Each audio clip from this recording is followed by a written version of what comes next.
Halo Sobat Diwais, gimana kabarnya? Semoga sehat selalu ya. Di video kali ini mungkin teman-teman sudah pada tahu yang namanya jeruk kimkit.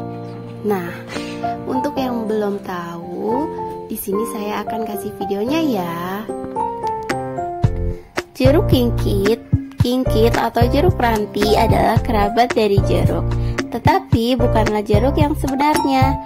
Jeruk ini diperkirakan berasal dari Malaysia, namun tersebar hingga ke pulau-pulau di Samudra Pasifik. Manfaat jeruk kimkit yang pertama, mengatasi batuk.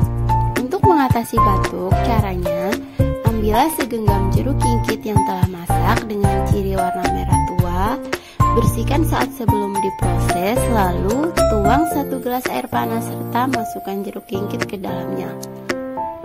Biarkan sekitar 5-10 menit.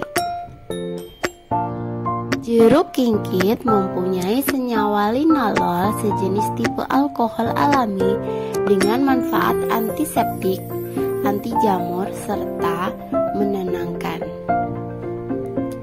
Selain itu, jeruk kimkit juga bisa mengatasi sakit diare. Caranya, siapkan daun jeruk kimkit 7 lembar, air 110 ml, kemudian direbus hingga mendidih selama 15 menit dan diminum 3-4 kali dalam 1 hari.